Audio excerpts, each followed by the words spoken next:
I am Amanda Miller, 32 years old, watching my half-sister Natalie's wedding from my apartment when my world imploded. They claimed the venue had limited capacity, so I could only attend virtually. As the ceremony reached its peak, I spotted something impossible. My fiancé Thomas sitting with my family, wearing a suit he claimed was at the dry cleaners. He was supposed to be in Chicago on business. The live stream froze at that exact moment, capturing the betrayal perfectly. That frozen image would shatter my family forever and expose 6 years of elaborate lies. If you're watching this right now, I'd love to know where you're tuning in from. This family revenge story still makes my hands shake when I tell it. If betrayal by those closest to you sounds familiar, hit subscribe because trust me, what happened next changed everything. The karma that came back around in this family drama was something no one saw coming. To understand how I ended up watching my half-sister's wedding online while everyone else in my family attended in person, you need to know our complicated history.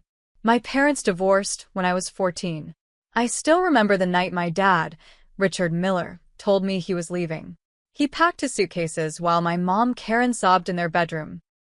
I stood in the hallway, clutching my childhood teddy bear, even though I was too old for it, watching as 18 years of marriage disintegrated before my eyes. "It's not about you, Amanda," he said, not even looking at me as he zipped his luggage. "Your mother and I just grew apart." That was the first lie in what would become an intricate web of deception. Within 3 months, my father married Stephanie, a woman 15 years younger than him who worked at his real estate development company. I later discovered their affair had been going on for 2 years before the divorce. When I was 16, they had Natalie, my half-sister. From that moment, I felt myself being gradually erased from my father's life. The photos of me that once lined his office walls were replaced with professional family portraits of him, Stephanie, and baby Natalie. When I visited their new home every other weekend, I stayed in the guest room that felt increasingly less like it belonged to me. My bedroom at my mom's house remained frozen in teenage decor well into my 20s because we couldn't afford to update it after the divorce settlement left her financially strained. My father's real estate business boomed after the divorce. He built luxury housing developments across 3 states while my mom worked 2 jobs to keep our modest 3-bedroom house. The contrast between my 2 lives couldn't have been more stark. At Dad's house, everything was premium and pristine. At Mom's, we clipped coupons and drove a car that made concerning noises when it rained. The pattern of exclusion started small. When I was 17, they took Natalie to Disney World because you have finals that week, Amanda. When I was 20, they celebrated Christmas in Switzerland but couldn't get another ticket at such short notice. By 25, I was routinely discovering family events had occurred only after seeing photos on social media. "You're being too sensitive," became my father's go-to response whenever I expressed hurt feelings. "We're not excluding you on purpose.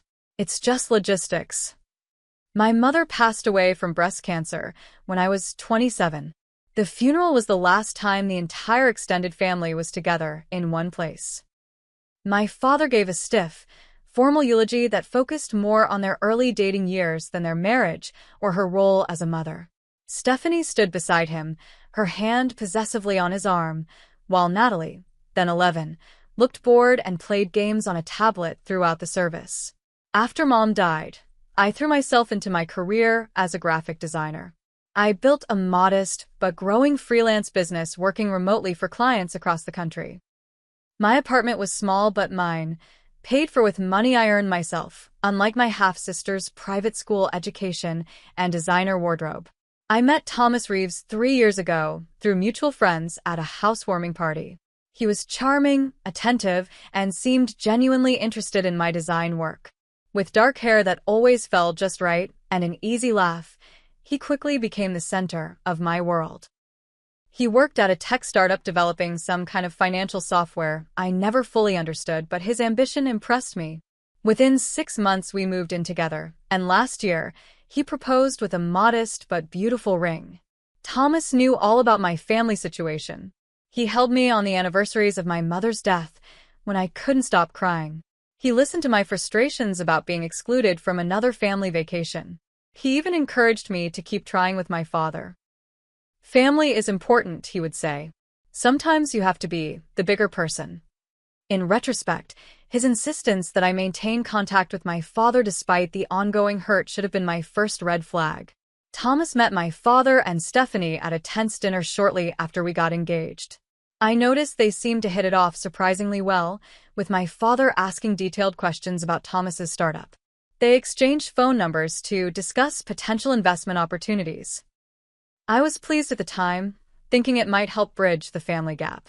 Over the past year, I noticed increasingly strange behavior from both Thomas and my family. Thomas had more business dinners and investor meetings than seemed normal for his position.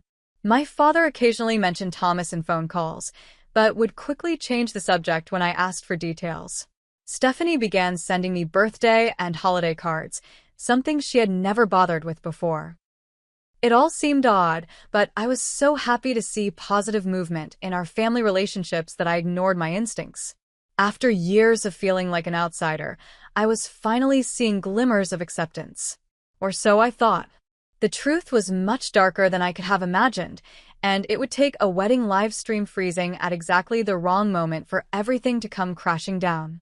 The digital invitation to Natalie's wedding arrived in my email on a Tuesday morning in April. I nearly spat out my coffee when I saw it.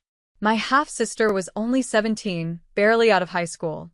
The invitation was elaborate, with animated butterflies that fluttered across the screen, and a custom soundtrack. It announced the union of Natalie Miller and Jackson Price at my father's sprawling estate in the Hamptons, 3 months from now in July. I immediately called my father, who sounded strangely nervous when he answered. "Amanda, I was going to call you today," he said before I could even mention the invitation. "Dad, Natalie is 17. Isn't this a little young to be getting married?" I asked, genuinely concerned. "She's very mature for her age," he replied defensively. "Jackson comes from an excellent family. His father and I have business connections going back 15 years. The conversation quickly took an uncomfortable turn when I asked about travel arrangements. "Actually, about that," my father said, clearing his throat. "We're having to limit the in-person guests quite strictly." "What does that mean?"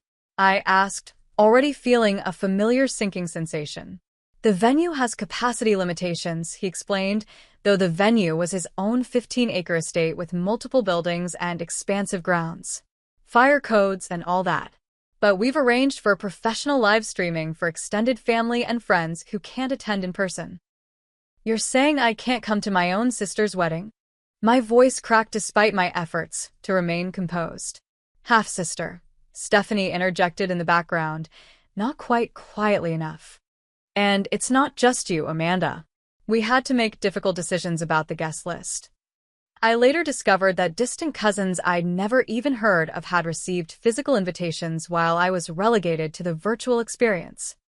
"It's really the next best thing to being there," my father continued, his voice taking on that patronizing tone I knew too well.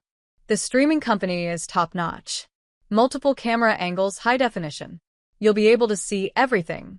We'll even wave to the camera for you." That night, I told Thomas about the wedding and my exclusion from the in-person guest list. He seemed unusually interested in the details, asking questions about the date and location. Then he delivered his own news. "That's the same weekend as the Chicago conference," he said, frowning as he checked his calendar. "I have to present our new software platform to potential investors. There's no way I can reschedule. So, I'll be watching Natalie's wedding alone?" I tried not to sound as pathetic as I felt. "I'm sorry, babe." He kissed my forehead.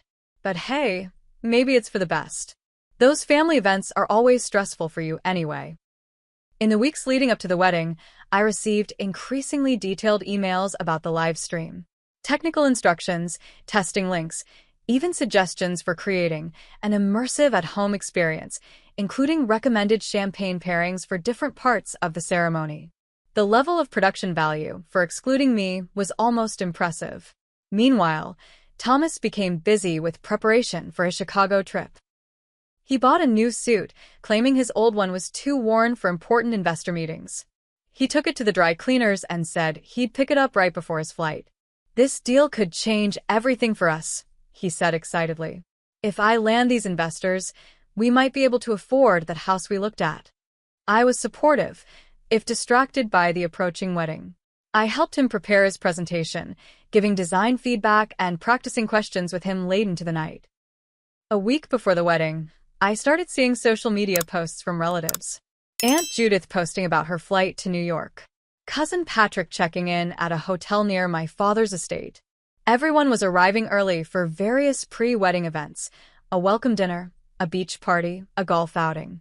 The night before Thomas was scheduled to leave for Chicago, I used his laptop to order food while he showered. A notification popped up from his email. Without really thinking about it, I clicked it open. It was a hotel confirmation for the Hampton Bay Resort, less than a mile from my father's estate, for the entire wedding weekend. The reservation was for 2 adults. My hand shook as I quickly closed the email and shut the laptop. It had to be a mistake. Maybe it was for someone at his company. Perhaps he'd booked it before realizing he had the conference. I created a dozen explanations in my mind, none of which addressed the gnawing feeling in my stomach. When Thomas emerged from the shower, I almost confronted him. But some self-protective instinct held me back. Instead, I smiled and asked if he'd packed everything for Chicago. "All set," he said, kissing me casually. "I'll call you every night, I promise." The morning Thomas left, he seemed oddly formal. His hug was stiff, his kiss brief. He left 4 hours before his supposed flight, claiming he needed extra time for security. "Have fun watching the wedding," he said as he rolled his suitcase to the door. "Take some screenshots for me." If only he knew how literally I would take that suggestion. The day before the wedding, I received texts from both my father and Stephanie, reminding me to log in early to get the full pre-ceremony experience. Natalie sent a single message. "Hope the stream works LOL." I spent that evening alone in my apartment, trying not to feel sorry for myself. I opened a bottle of wine and scrolled through social media, torturing myself with images of the rehearsal dinner I wasn't invited to. There was Aunt Judith with her arm around Natalie. There was Uncle Robert making a toast. And in the background of one photo, so quick I almost missed it, a familiar profile that looked unnervingly like Thomas. But when I went back to look more closely, the photo had been deleted. Sleep eluded me that night as my mind raced with possibilities, each more painful than the last. By morning, I had convinced myself I was being paranoid. The wedding was at 2 o'clock. I had 5 hours to pull myself together and prepare to watch my half-sister get married through a computer screen. The morning of Natalie's wedding, I decided to make the best of the situation. If I had to watch from 200 miles away, I would at least do it with style. I put on a navy blue cocktail dress I'd been saving for a special occasion, did my makeup carefully, and even ordered myself a small bouquet of flowers to mark the day. I set up my laptop on the dining table, connected it to the television for a larger view, and opened the bottle of champagne I'd been saving for Thomas's return. The live stream began an hour before the ceremony, with sweeping drone shots of my father's estate.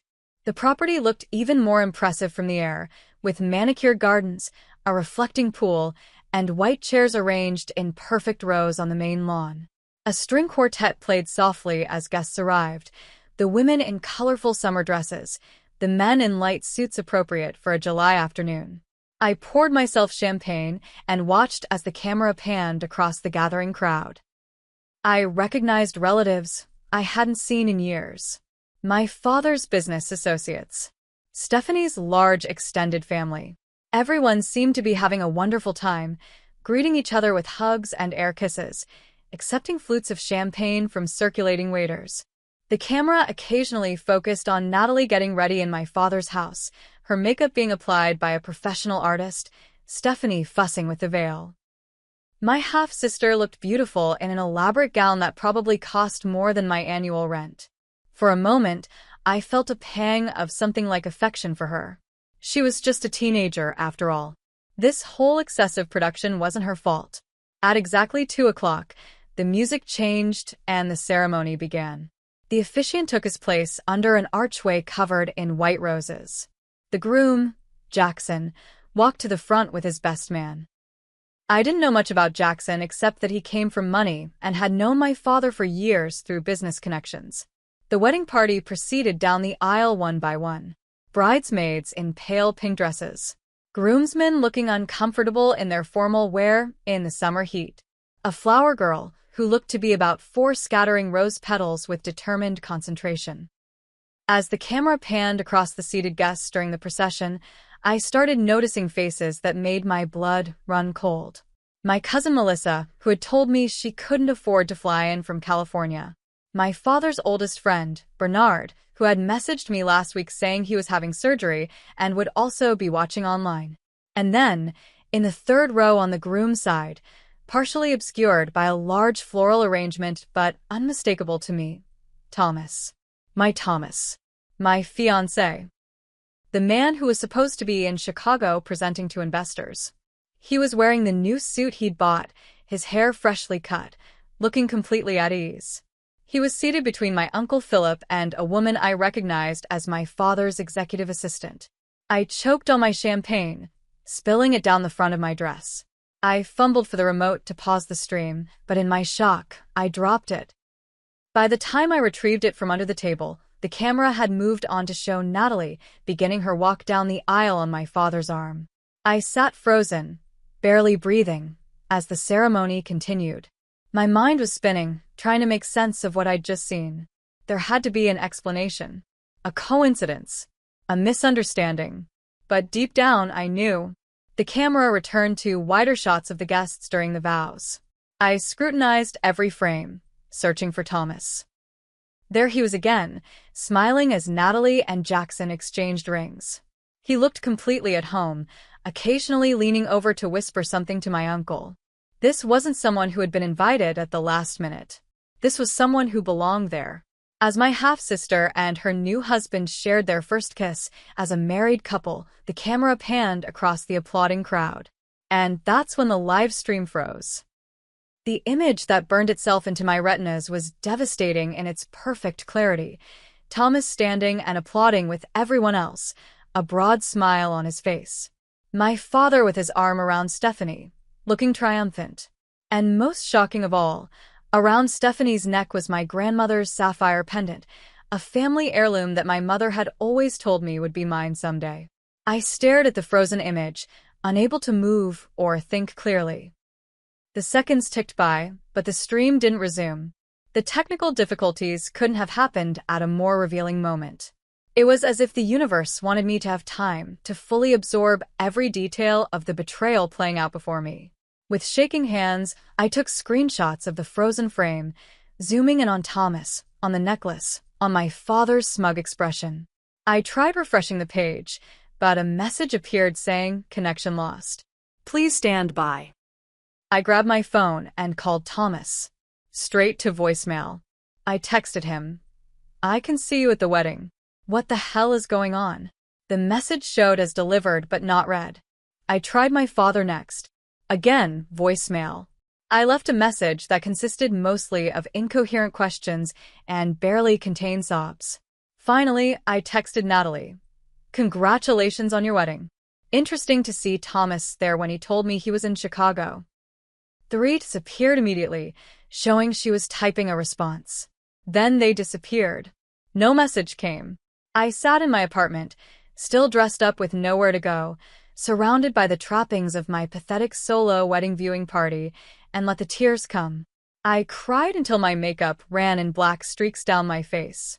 I cried until the champagne went flat. I cried until the neighbors knocked on the wall to check if I was okay. When the tears finally subsided, something else took their place. Cold, calculating anger.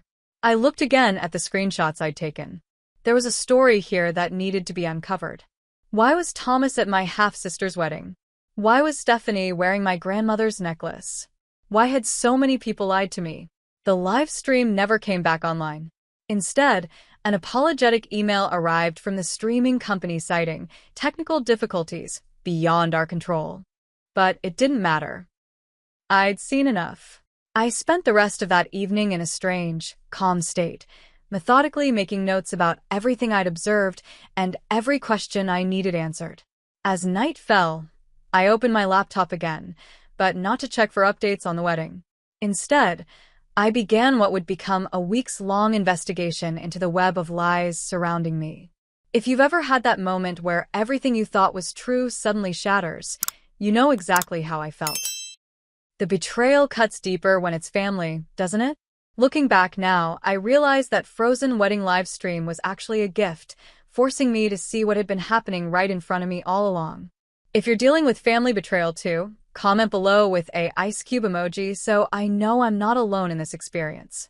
Now, let me tell you how I started uncovering the full extent of their deception. The day after the wedding, I woke up with a strange sense of clarity despite having barely slept. The initial shock had given way to a cold determination to uncover the truth. I called in sick to my freelance projects, made a large pot of coffee, and transformed my living room into an investigation headquarters. I started with social media. While the wedding party would be celebrating at brunches and gift openings, guests would inevitably be posting photos. I wasn't friends with many of my father's social circle, but their privacy settings were often lacking. Through public tags and location markers, I began piecing together more of the wedding than the live stream had shown me. There was Thomas in the background of a group shot at the rehearsal dinner, his arm casually draped over the back of my cousin's chair. There he was again in a selfie taken by one of the bridesmaids, raising a glass during a toast. Each image was a fresh stab of betrayal, but I saved them all as evidence. Most revealing was a photo posted by my father's golf buddy, a candid shot of my father, Thomas, and Jackson's father standing together near the bar, deep in conversation. The caption read, "The Three Musketeers planning the next venture. Hashtag family business, hashtag wedding weekend, family business?" What family business involved Thomas? I moved on to email. Thomas and I shared a cloud storage account for practical purposes, and he hadn't been careful about what synced there. I found emails going back 8 months between him and my father, discussing the arrangement and keeping Amanda in the dark until the time is right. Most details were frustratingly vague or conducted in phone calls I wasn't privy to, but the pattern was clear. They had been in regular contact without my knowledge. The most damning evidence came from Thomas's calendar, which also synced to our shared cloud. For months, entries labeled investor meeting or client dinner corresponded exactly with texts he'd sent me about working late. But in his private notes section, the true nature of these meetings was revealed. Dinner with Richard and Stephanie, or golf with Richard and Jackson's dad. As morning turned to afternoon, and then evening, I kept digging. I created a timeline on my bedroom wall using sticky notes and string, like a detective in a crime show. Yellow for lies Thomas had told me. Blue for family events I'd been excluded from. Red for financial transactions I was beginning to uncover. Through my father's company website, I found press releases announcing a new partnership with Reeves Tech Solutions to develop property management software. Thomas's startup. The timing coincided with when he'd first met my father, right after we got engaged. Had their entire relationship been a business arrangement? The thought made me physically ill. Around midnight, my phone rang. It was an unknown number, but I answered anyway, hoping it might be Thomas calling from a hotel. "Amanda? It's Brad Jenkins." It took me a moment to place the name. Brad had been my grandmother's attorney before she passed away 5 years ago. I'd met him only once, at the reading of her will. "I hope I'm not calling too late," he continued when I didn't immediately respond. "I saw your sister's wedding announcement in the Times, and it reminded me of something I've been troubled by for years." "What is it?" I asked, fully alert now. "Your grandmother's will. The one we executed wasn't the one she had me prepare originally. She made changes in the final weeks of her life, when she was heavily medicated. I had concerns about her capacity at that time, but your father insisted she was lucid. My grandmother had left everything to my father, with specific items designated for Stephanie, and, eventually, Natalie. I had received only a small cash bequest, and none of the family heirlooms or property that had been promised to me throughout my childhood. What was in the original will?" I asked, my heart pounding. "She left her house in Vermont to you, specifically. And the sapphire jewelry set that had come down through the maternal line. She was quite clear that those items were to go directly to you, not through your father." The sapphire pendant that had been around Stephanie's neck at the wedding. The Vermont house that my father had sold almost immediately after my grandmother's death, claiming it had been too much of a burden to maintain. Can you send me documentation of the original will? I asked. That's why I'm calling. I kept copies, against my better judgment. I always felt something wasn't right. The next morning, the documents arrived by courier. The contrast between the two wills was stark. In the original, I was a primary beneficiary alongside my father. In the revised version, I was nearly written out entirely. Armed with this new information, I contacted a lawyer specializing in estate fraud.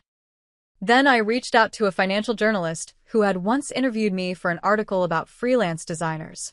She put me in touch with a colleague who covered real estate development and had been looking into my father's business practices for some time. 4 days after the wedding, Thomas finally called. I let it go to voicemail. His message was a masterpiece of deception. Amanda, I'm sorry I haven't been in touch. The Chicago meetings ran long, and then my phone died. I'm flying home tomorrow. Can't wait to see you and tell you all about it. Love you. I texted back, just 4 words. I saw you there. Screenshots. His response came minutes later. We need to talk. It's not what you think. But it was exactly what I thought and worse.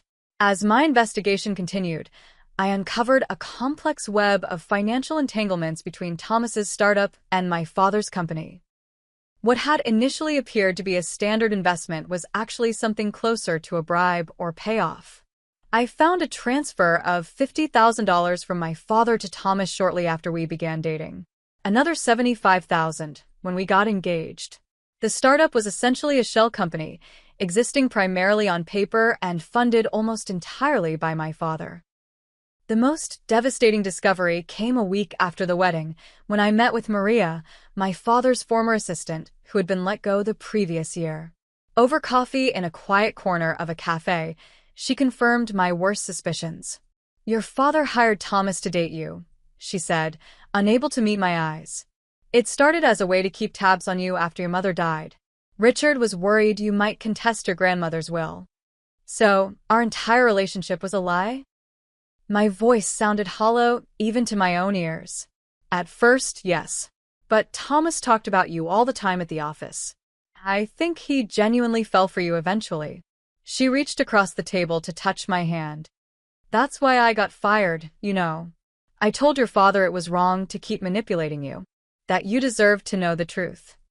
That night, I sent Thomas a carefully worded text.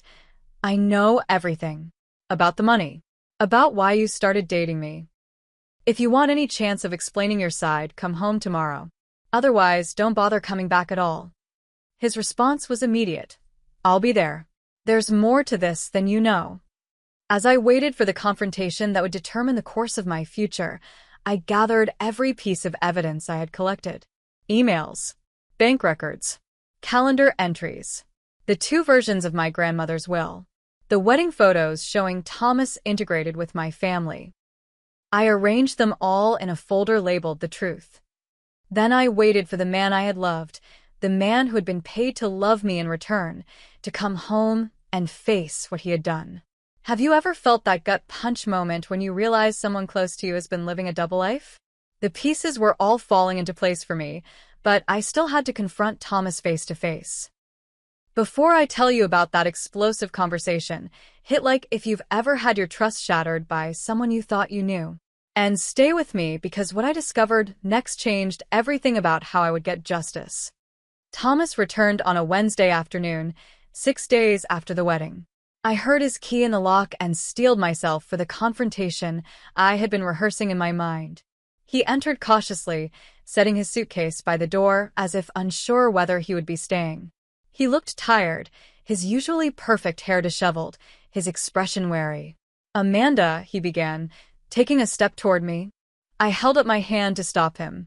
Don't come any closer. We stood in silence for a long moment, 3 years of what I thought was love hanging in the balance between us. I can explain, he finally said. Please do. My voice was steadier than I expected. Explain why you were at Natalie's wedding when you told me you were in Chicago. Explain why you've been meeting with my father behind my back for months. Explain the $50,000 he transferred to your account 3 years ago, right around the time we mysteriously met through mutual friends. His face paled. You've been investigating me? Wouldn't you, if you saw your fiancé at a wedding he claimed he couldn't attend, sitting comfortably with a family that excluded you? Thomas sank onto the couch, rubbing his hands over his face. It started as a business arrangement, he admitted. Your father approached me through a contact at my previous job. He said he needed someone to keep an eye on you after your mother died. He was worried about potential legal challenges to your grandmother's estate. So, you were hired to date me?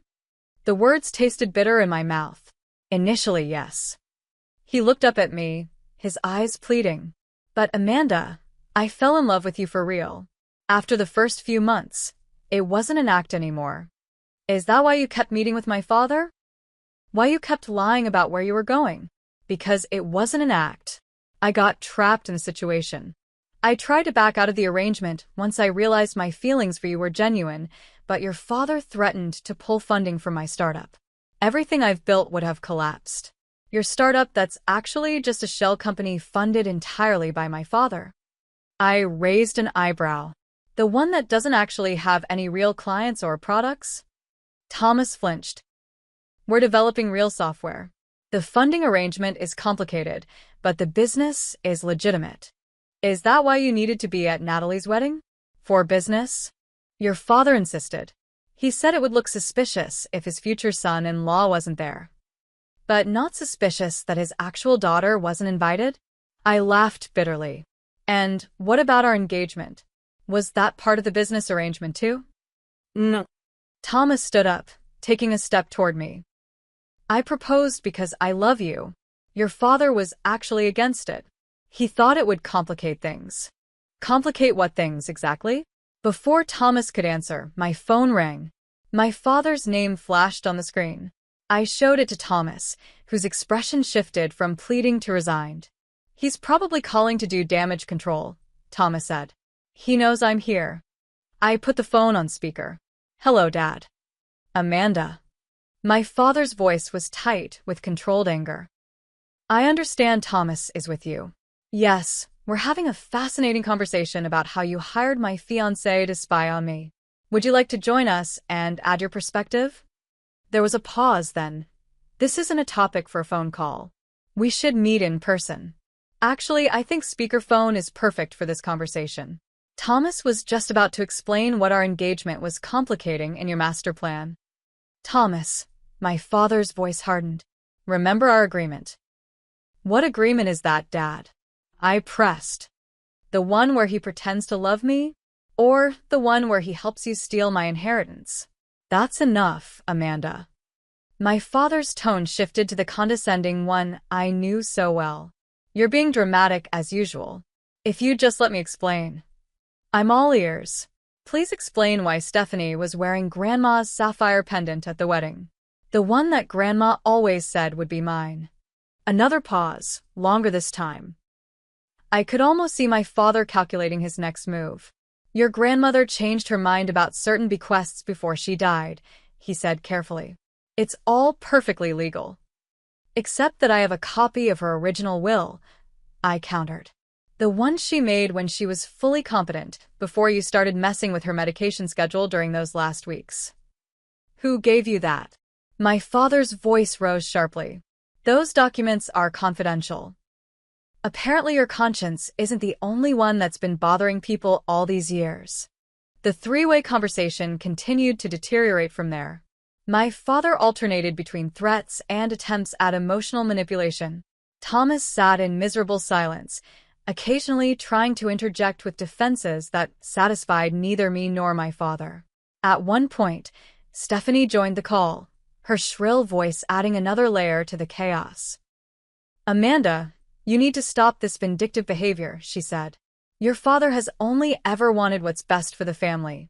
Which family is that, Stephanie? Because it's never included me. That's not true, my father interjected. We've always included you, as much as circumstances allowed. Circumstances like hiring my boyfriend to spy on me? Like changing Grandma's will when she was too drugged to know what she was signing? Like wearing her jewelry to a wedding I wasn't allowed to attend in person? The pendant is a family heirloom, Stephanie said defensively. I am family. It was supposed to pass through the maternal line, I countered. You're not my mother. Thank God for that, Stephanie muttered, not quite under her breath. As the argument escalated, I began secretly recording the conversation on my second phone. New Hampshire, where I lived, was a one-party consent state for recordings. Every damning admission, every threat, every contradiction was being preserved for future use. The breaking point came when my father, clearly frustrated by his inability to control the narrative, made an offer. Look, Amanda, perhaps we can come to an arrangement. There's no need for all this hostility. What if we set up a trust for you? Say, $200,000? Would that satisfy your concerns about your grandmother's estate? Are you trying to buy my silence, Dad? I'm trying to be fair. Family disputes like this can get messy and public. None of us want that, especially with the company going through an expansion phase. What company? Your real estate business or Thomas's fake startup? Reeves Tech is a legitimate subsidiary of Miller Development now, my father said stiffly. The acquisition was finalized last month. I looked at Thomas, who couldn't meet my eyes. So, you sold your company to my father? The one you said was going to make us rich? The one that justified all those late nights and business trips? It was a good deal, Thomas said weakly. I thought eventually we'd tell you together, once everything was settled. Once I was thoroughly trapped in this web of lies, you mean? Once I had married you, and it was too late to back out without a messy, expensive divorce. No one is trapped, my father interjected.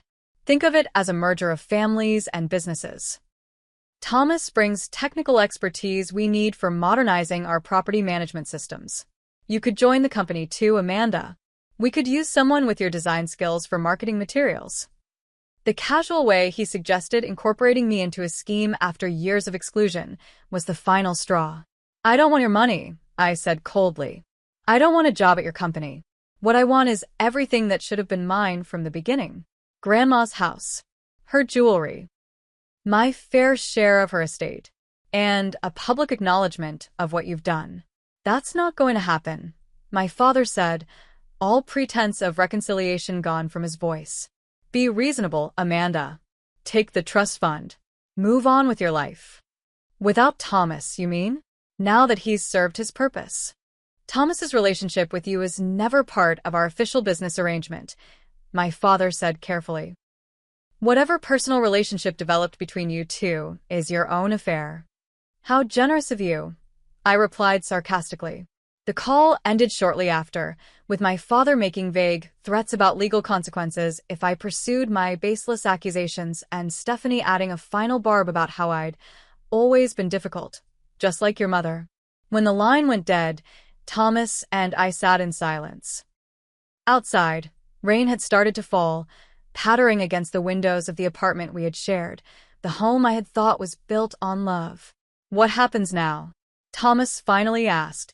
I stood up and walked to the bedroom, returning with a small box that I placed on the coffee table between us. Inside was the engagement ring he had given me, nestled in its original velvet cushion. Now you leave, I said simply. Whatever real feelings developed between us, they grew from a foundation of lies. I can never trust you again. Amanda, please. His voice broke. I know I've made terrible mistakes, but what we have is real. What we have is a business transaction that got complicated. That's what my father said, right? That I was complicating things by actually falling in love with you. Thomas couldn't deny it. He took the ring box with trembling hands. Where will you go? I asked, surprising myself with the question. Some small part of me still cared about his welfare, despite everything. Your father has a corporate apartment I can use until I find a place, he admitted. Part of the acquisition deal. Of course. Even in this final moment, my father had ensured Thomas would land safely, while I was left to pick up the pieces alone. After Thomas packed a suitcase and left, I sat in the empty apartment, the rain still falling outside, and allowed myself one final evening of grief for the relationship I had thought was real. I cried for the love I had given so freely. I cried for the future I had planned with a man who had been paid to be with me. Then, as midnight approached, I dried my tears and opened my laptop. My father thought this ended with Thomas's exit and a generous trust fund to buy my silence. He had no idea that the confrontation was just the beginning of my response to their betrayal. I had recorded everything. I had documentation. I had witness testimony from people like Maria and Brad Jenkins. And most importantly, I had nothing left to lose. The next morning, I began implementing the plan that would bring justice not just for myself, but for my grandmother and mother as well. A plan that would shake my father's carefully constructed world to its foundations. The morning after Thomas moved out, I woke with a sense of purpose I hadn't felt in years. The initial shock and grief had hardened into determination. If my father thought I would quietly accept a payoff and disappear, he didn't know me at all. Then again, he had never bothered to really know me. My first call was to Diane Mercer, a forensic accountant recommended by my attorney. I forwarded her all the financial documents I had gathered, including the transfers between my father and Thomas, the acquisition paperwork for Reeves Tech, and the suspicious activity surrounding my grandmother's estate. "There's definitely something worth investigating here," Diane said after reviewing the materials. "These property transfers around the time of your grandmother's death raise several red flags for potential tax evasion." Tax evasion? I hadn't even considered that angle. Your father moved several properties into shell companies right before and after her death. It looks like he may have been trying to avoid estate taxes by making it appear the properties were sold at below market values to related business entities. This was exactly the kind of leverage I needed. My father feared public scandal above all else. His reputation in the business community was everything to him. My next step was to reach out to my mother's sister, Aunt Rebecca, who had become estranged from our family after my parents' divorce. We hadn't spoken in years, partly because my father had told me she wanted nothing to do with me, a claim I now questioned along with everything else he had ever told me. "Amanda," she answered the phone with surprise. "I never thought I'd hear from you again." "I'm sorry it's been so long," I said, suddenly emotional at hearing her voice. "I think I've been misled about a lot of things." Our conversation lasted hours as we pieced together our separate experiences with my father. She confirmed what I had begun to suspect. My father had systematically isolated me from my mother's side of the family through a campaign of misinformation and manipulation. "After your mom died, I tried to reach out so many times," Aunt Rebecca said. "But your father's lawyer sent cease and desist letters claiming I was harassing you. Eventually, I gave up. He told me you blamed me for Mom's stress during her illness," I said, still processing this new betrayal. "That you thought her cancer might have gone into remission if she hadn't been worrying about me so much." "Oh, Amanda." Her voice broke. "That's monstrous. I would never say such a thing. Your mother adored you. Her greatest worry at the end was that your father would cut you out completely once she was gone." By the end of our call, I had not only reconnected with my aunt, but discovered I had cousins, great-aunts, and family friends on my mother's side who had been trying to maintain contact with me for years. My father had intercepted cards, returned gifts, and spread rumors about my supposed disinterest in maintaining these relationships. Over the next 2 weeks, I methodically built my case against my father while reconnecting with my mother's family. I learned that my situation wasn't unique. My father had a history of manipulative business practices that had hurt many people over the years. Jackson's father, Peter Price, had once been my father's business partner until a suspicious contract clause had forced him out of their joint venture at a significant loss. Years later, desperate for financial stability, Peter had arranged his son's marriage to Natalie as a way back into my father's good graces. The entire wedding had been more business merger than romantic celebration. I reached out to former employees of my father's company who had been fired under questionable circumstances. Many were eager to share their experiences once they knew someone was finally challenging Richard Miller. Maria, my father's former assistant, introduced me to Samuel Chin, the company's former CFO who had left abruptly 3 years earlier. Over coffee in a quiet corner of a local cafe, he provided the missing pieces I needed. Your father has been using a network of shell companies to hide assets for years, Samuel explained, pointing to a diagram he had drawn. Not just to evade taxes, but to conceal property from business partners during negotiations and from your mother during their divorce. Do you have documentation? I asked. Samuel smiled grimly. I kept copies of everything before I left. I always knew someday someone would need this information. Armed with Samuel's documents and Diane's forensic analysis, I met with my attorney, Lisa Thompson, to discuss next steps. We have enough here for potential civil and criminal cases, Lisa said, reviewing the files. The question is, what do you want to achieve? I thought carefully before answering. I want what's rightfully mine from my grandmother's estate. I want my father held accountable for his actions. And I want the truth to be public, so he can't do this to anyone else. We can file a petition to invalidate the amended will based on your grandmother's lack of capacity, Lisa explained. With Brad Jenkins's testimony and the medical records showing the increase in her medication, we have a strong case. But your father will fight this aggressively. I'm ready, I assured her. What about the financial improprieties? That's where we have real leverage. Based on what Samuel provided, there are potential securities violations, tax evasion, and fraud charges that could interest federal authorities. However, she cautioned, once we go down that road, we can't control the outcome. Your father could face serious consequences, including criminal charges. I understand, I said quietly. But he's had years to make this right and chose deception at every turn. Over the next month, my team and I built our case methodically. We documented every transaction, every lie, every manipulation. I created a secure website containing all the evidence, accessible only with a password, ready to be shared with authorities or the media if necessary. I also began making strategic connections with my father's business competitors and former partners who had been similarly deceived. Peter Price, despite his daughter's marriage to Natalie, was particularly helpful in understanding the structure of my father's current business dealings. Richard has overextended himself on the Westlake development, Peter confided during a discreet meeting. He's leveraged everything on that project succeeding. Any significant disruption now would be catastrophic for him. This information shaped the timing of my approach. I would wait until the Westlake investors meeting, scheduled for next month, to make my first move. Throughout this time, I received increasingly desperate messages from both Thomas and my father. Thomas claimed he was falling apart without me, that he had made a terrible mistake, that he wanted to make amends. My father alternated between threats and improved financial offers to settle this family matter privately. I responded to none of them. As the investors' meeting approached, I carefully prepared my opening gambit. I wouldn't reveal everything at once, but just enough to demonstrate the seriousness of my position.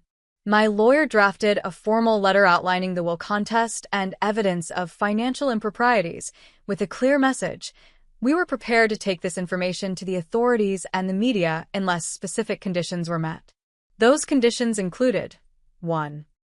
Return of all items specified in my grandmother's original will, including the Vermont house that had been sold, or its current market value, and all family jewelry too. Full financial accounting of my grandmother's estate. 3. Public acknowledgement of the deception regarding her will. 4. Immediate resignation of my father from any fiduciary positions in family trusts or estates. The letter was delivered by courier to my father's office the morning of the investors' meeting. An identical copy was sent to the family home, addressed to Stephanie. A third copy went to my father's attorney. Within hours, my phone exploded with calls and texts. I let them all go to voicemail as I sat in a cafe across the street from the building where the investors' meeting was taking place. Through the large windows, I could see my father's arriving in his executive car, his face tight with suppressed rage as he checked his phone repeatedly. My plan was working perfectly. He would be off balance during the meeting, distracted by my demands and the threat of exposure. The investors would notice his uncharacteristic anxiety, raising questions about his stability and the project's viability. Meanwhile, Samuel Chin was meeting with two key investors separately, ostensibly about an unrelated business opportunity. During that meeting, he would casually mention concerns about the Westlake project's financing structure, planting seeds of doubt that would grow when combined with my father's unusual behavior. As I watched my father enter the building, my phone lit up with a text from Natalie. "What have you done?" "Dad is freaking out." I replied simply, "Ask him about Grandma's will. Ask him about why he hired Thomas to date me. Ask him where the money for your wedding really came from." There was a long pause before her response. "Is that true? About Thomas?" "Every word. Ask him yourself." Another long pause. I didn't know. I swear. Whether I believed her or not was irrelevant. The cracks were beginning to form in my father's carefully constructed world. Family members questioning him. Business partners growing suspicious. The threat of public exposure looming over everything he had built. And this was just the beginning. 3 days after the investors' meeting, which I later learned had ended with several key backers requesting additional due diligence before committing more funds, my father finally requested a face-to-face meeting. "Just you and me," he specified. "No lawyers. No recordings." "We need to talk like family." I agreed, but with conditions of my own. We would meet in a public place of my choosing. I would have someone I trusted nearby. And he would come alone, no Stephanie, no business associates. We set the meeting for the following day at a busy restaurant in the city. As I prepared for this confrontation, I felt a strange calm. After years of being manipulated and lied to, I was finally taking control of my own story. The revenge I had planned was not just about reclaiming what was rightfully mine. It was about exposing the truth, about justice for my mother and grandmother, about ensuring that my father could never again use his wealth and influence to hurt the people who should have been able to trust him most. As I closed my laptop that night, I looked at the collection of family photos I had gathered during my investigation. Images of my mother holding me as a baby, my grandmother teaching me to bake cookies, moments of genuine love that my father had tried to erase and replace with his manufactured version of family. Tomorrow, I would face him with the truth. And nothing would ever be the same again. The meeting with my father took place at Riverside Cafe, a busy restaurant overlooking the harbor. I arrived early, securing a corner table with a good view of the entrance. My Aunt Rebecca sat at the bar, pretending to be a stranger, but close enough to intervene if necessary. When my father walked in, I almost didn't recognize him. In the months since I had begun my campaign, he had aged visibly. The confident swagger was gone, replaced by the cautious movements of a man under siege. "Amanda," he said, taking the seat across from me. No hug, no kiss on the cheek, just my name spoken like a question. "Dad," I replied evenly. "Thank you for coming." He glanced around nervously before speaking. "This has gone far enough. You've made your point. Have I? What point do you think I'm making? That you feel excluded, overlooked. I understand you're upset about the wedding, about Thomas. But bringing the IRS and my investors into a family disagreement is taking things too far." I took a sip of water, letting his words hang in the air between us. "This isn't about feeling excluded, Dad. This is about you systematically lying to me, manipulating me, and stealing what was rightfully mine." "I never stole from you," he protested, but his eyes flickered away, unable to meet mine. "Grandma's will? The Vermont house? The sapphire jewelry? The trust fund she established that somehow disappeared after her death. There were expenses, end-of-life care. Stop lying." I cut him off. "I have the hospital bills. I have the original will. I have statements from her attorney and doctor." My father's face hardened. "What exactly do you want, Amanda? Money? Is that it? Name your price, and let's end this before it destroys everything. I sent you my conditions in the letter. Did you read it? Those terms are impossible. The Vermont house was sold years ago. Some of the jewelry has been promised to Natalie, and a public acknowledgement would damage the family name needlessly." "The family name?" I couldn't help but laugh. "You mean your reputation, your business standing. That's what this has always been about, hasn't it? Appearances. The perfect family image, even if it meant erasing me when I didn't fit the picture. For the first time, something like shame flickered across my father's face. I never intended to erase you. Things just evolved after I married Stephanie. She had certain expectations about our life together. And I was inconvenient to those expectations. He didn't answer directly. I try to provide for you financially. Your mother's settlement, your college tuition. The bare minimum required by the divorce agreement. I corrected him. And then you hired my boyfriend to spy on me, to make sure I wouldn't cause problems about Grandma's will. My father looked genuinely startled. Who told you that? Thomas. Maria. Does it matter? It's true, isn't it? After a long pause, he nodded almost imperceptibly. It wasn't supposed to become serious between you two. Just a way to keep informed about your activities after your mother died. You were so angry, making accusations about the will. We were concerned you might take legal action. Because you knew the will was fraudulent. Not fraudulent. Your grandmother changed her mind at the end. While heavily medicated and being isolated from everyone except you and Stephanie. We went back and forth like this for nearly an hour, my father alternating between defense, justification, and occasional glimpses of genuine regret. Throughout, I maintained a calm exterior that seemed to unnerve him more than anger would have. Finally, when it became clear we were at an impasse, I placed a USB drive on the table between us. "What's this?" he asked. "Everything," I replied simply. "Financial records, witness statements, recordings, communications between you and Thomas. The original and fraudulent wills side by side. Evidence of tax evasion going back 15 years. Everything I've discovered in the past month." His hand trembled slightly as he reached for the drive. "This is a copy," I continued. "The originals are secured with multiple people, set to be released to authorities and the media if anything happens to me or if you fail to meet my terms." "You're blackmailing me," he said, his voice hollow. "I'm negotiating from a position of strength," I corrected him. "Something you taught me, though not intentionally. You have 48 hours to agree to my terms, or I move forward with both legal action and public disclosure." I stood to leave, but my father caught my wrist. "Amanda, wait. You're my daughter. Despite everything, doesn't that mean something to you?" Looking into his eyes, I saw not the powerful, intimidating figure who had shaped my childhood, but an aging man terrified of losing everything he had built. "It did mean something," I said quietly. "That's why this hurt so much." 48 hours, Dad. "The choice is yours." Exactly 47 hours later, my father's attorney contacted mine with a counteroffer. They would return all jewelry mentioned in the original will, pay the current market value of the Vermont house plus interest, create a new trust in my name with the amount specified in the original will plus 20 years of growth, and provide a full accounting of my grandmother's estate. The only modification to my demands was the public acknowledgement.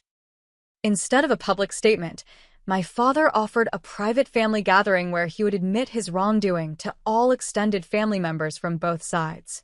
After consulting with my legal team, I accepted these terms with one addition. Thomas would be required to return all funds received from my father and dissolve any business relationship between them. The papers were signed 3 days later. Within a week, I received the first installment of restitution and a box containing my grandmother's jewelry, including the sapphire pendant that had been around Stephanie's neck at the wedding. The family gathering took place the following month at a neutral location, a private room in an upscale hotel. Relatives from both my mother's and father's sides attended, many meeting for the first time in decades. The atmosphere was tense until my father stood and began to speak. "I've asked you all here today because I owe my daughter Amanda an apology," he began, his voice uncharacteristically subdued. "Over the years, I have made decisions that prioritized my new family and my business interests over her well-being. I altered my mother's will against her wishes. I deliberately isolated Amanda from many of you through deception. And I interfered in her personal life in ways that were inappropriate and harmful." Watching him admit these things in front of witnesses was surreal. Some relatives gasped. Others nodded as if they had suspected as much all along. Stephanie sat rigidly beside him, her face a mask of controlled anger. As part of making amends, my father continued, I have restored Amanda's inheritance as it was originally intended. I am also reopening channels of communication between our extended families that I previously obstructed. The gathering became a long overdue family reunion. I connected with cousins I barely remembered, aunts and uncles who shared stories about my mother, distant relatives who had wondered for years what had happened to me. Photos were taken, contact information exchanged, tentative plans made for future gatherings. My father and Stephanie left early, their part in the proceedings completed. As they exited, I noticed Natalie lingering behind, seemingly torn between following her parents and staying. To my surprise, she approached me as the evening was winding down. I didn't know, she said without preamble. About Thomas, about the will, about any of it. I thought you just didn't want to be part of the family. At 17, she seemed suddenly younger than her years, a child caught in adult machinations. I believe you, I said, and was surprised to realize I meant it. You were raised in the environment they created. They're getting divorced, she blurted out. Dad and Stephanie. After everything that happened, they're splitting up. She's furious about the money he's giving back to you. This was news to me, but not entirely surprising. Their relationship had always been transactional, built on mutual benefit rather than genuine affection. Are you okay? I asked, feeling an unexpected concern for this half-sister I barely knew. She shrugged, a typical teenage gesture. I'm going to college next year anyway. Columbia.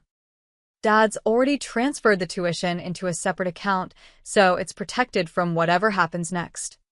Always the businessman, my father, even in the midst of personal collapse. If you ever need to talk, I offered. I'm here. We're still family in our way. Natalie nodded awkwardly, then rejoined a group of cousins her age, the tentative connection between us, neither rejected nor fully embraced. In the months that followed, the promised restitution was completed. My father's business suffered as rumors of financial improprieties spread despite our private settlement, and several major projects, including Westlake, were put on indefinite hold. The divorce proceedings between him and Stephanie became contentious, with allegations of infidelity on both sides making their way into local gossip circles.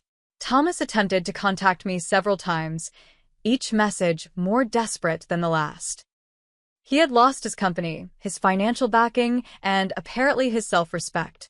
His final email acknowledged the harm he had caused and expressed what seemed like genuine remorse, but ended with yet another plea for reconciliation that I did not answer. As for me, I used a portion of my restored inheritance to establish a foundation focused on supporting elder care advocacy and preventing financial exploitation of vulnerable seniors. The foundation was named after my grandmother, a small way of honoring what should have been her true legacy. I also connected with a network of people who had similar experiences with family financial abuse, creating resources and support systems I wished had existed when I was going through it alone. This work became unexpectedly fulfilling, giving purpose to the pain I had endured. Through this network, I met Daniel, a financial investigator who had helped his own grandfather recover assets hidden by unscrupulous relatives. Our shared experiences and commitment to preventing similar abuses created an immediate connection that gradually developed into something more. Unlike with Thomas, this relationship grew slowly, built on a foundation of honesty and mutual respect. 1 year after the fateful wedding livestream, I received an unexpected package. Inside was a framed photograph of my mother and grandmother together, smiling in front of the Vermont house that should have been my inheritance. A note from my father accompanied it. Found this while cleaning out storage. Thought you should have it. The house and the memories were always meant to be yours. It wasn't exactly an apology, but for my father it was something close to one. I placed the photo on my mantle, a reminder of where I came from and what I had overcome. The frozen image from Natalie's wedding livestream, the one that had revealed so much betrayal in a single frame, remains saved on my computer. I rarely look at it now, but I keep it as a reminder that sometimes the most painful revelations can ultimately set you free.